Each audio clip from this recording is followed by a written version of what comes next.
বিসমিল্লাহির রহমানির রহিম। শহীদ দিবস এবং আন্তর্জাতিক মাতৃভাষা দিবস উপলক্ষে গফরগাঁও উপজেলা প্রশাসন আয়োজিত আজকের এই আলোচনা সভা, সম্মাননা প্রদান এবং সাংস্কৃতিক অনুষ্ঠানের সম্মানিত সভাপতি, গফরগাঁও উপজেলা নির্বাহী কর্মকর্তা জনাব এম.এন. আব্দুল্লাহ আল মামুন, উপস্থিত হয়েছেন সহকারী কমিশনার ভূমি, উপস্থিত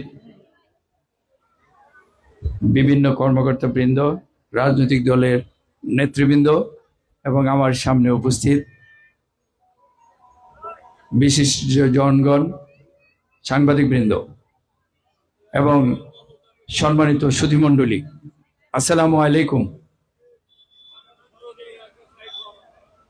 শহীদ দিবস এবং আন্তর্জাতিক মাতৃভাষা দিবস উপলক্ষে আমি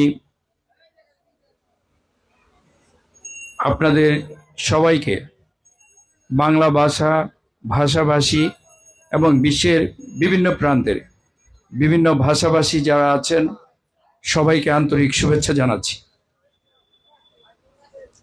আসলে আমাদের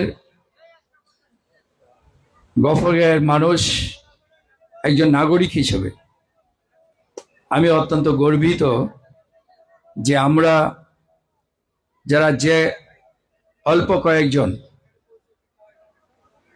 ভাষার জন্য জীবন দিয়েছেন তাদের একজন এই মাটির সন্তান শহীদ আব্দুল জব্বার। আমি শহীদ আব্দুল জব্বার সহ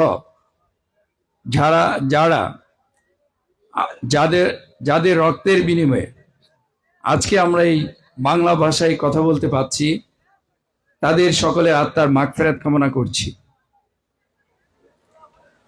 আসলে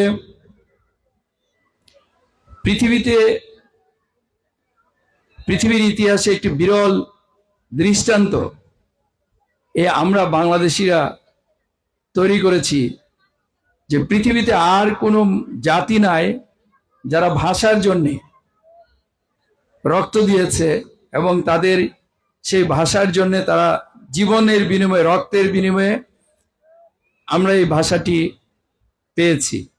এই স্বাধীনতা হরণ করার অপচেষ্টা করা হয়, সেই ভাষা আমাদের মুখের ভাষা কায়রা নিতে চেয়েছিল, আর সেই রক্তের বিনিময়ে আমাদের এই ভাষা, বাংলা ভাষা, আজকে আমরা কথা বলতে পারছি। যাদের রক্তের বিনিময়ে, তাদের স্মৃতি সংরক্ষণ, তাদের পরিবার এবং তাদের যে প্রজন্ম, পরবর্তী প্রজন্ম, তাদেরকে সম্মান জানানো, এটা আমাদের জন্য অত্যাবশ্যকীয়। আমি ব্যক্তিগতভাবে আমাদের এখানে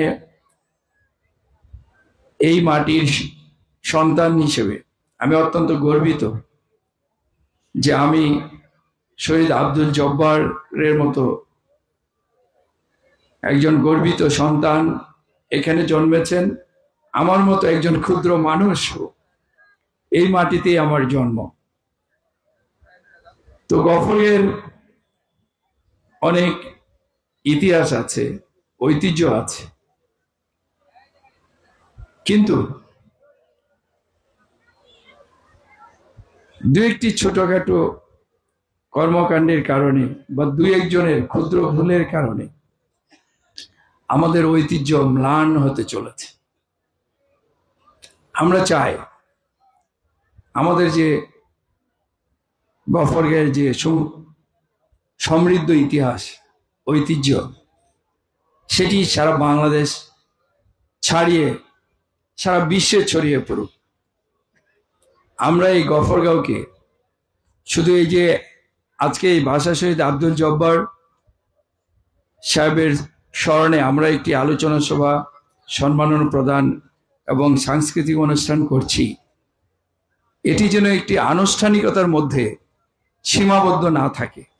আমি ব্যক্তিগতভাবে আমার জায়গা থেকে, সুযোগ্য উপজেলা নির্বাহী অফিসার আছেন, আমরা সবাই মিলে অন্যান্য সরকারের যেসব সংস্থা রয়েছেন সবার সাথে সমন্বয় করে কিভাবে এই জায়গাটি আরো কিভাবে সমৃদ্ধ করা যায়, আমাদের যে অসম্পূর্ণতাগুলো আছে, যে সীমাবদ্ধতাগুলি রয়েছে, আমাদের যে ঘাটতিগুলো রয়েছে, সেগুলি পূরণ করার জন্য আমরা সবাই সমন্বিতভাবে ইনশাল্লাহ কাজ করব। আর আরেকটা প্রসঙ্গ আসছে যে ওনার ছেলেকে 1,20,000 টাকা বাৎসরিক ভাতা প্রদান করা হতো। ছেলে মারা যাওয়ার পর ওনার যারা পরবর্তী প্রজন্ম আছেন সেটা পাচ্ছেন না। আমি এই ব্যাপারে যে কাগজপত্র আছে, এবং আরেকটা বিষয় যে তেজকুনি পাড়ায় ওনাদেরকে একটা বাসা দেওয়া হয়েছে, সেই বাসাটি টিন শেড বা জরাজীর্ণ, সেটা কিভাবে সংস্কার করা যায় বা পুনর্নির্মাণ করে মোটামুটি বাসযোগ্য করা যায়, সেই ব্যাপারে আপনাদের প্রস্তাবনা আমাকে দিলে আমি মন্ত্রণালয়ে যোগাযোগ করে ইনশাল্লাহ সেটা করার চেষ্টা করবো ইনশাল্লাহ। আর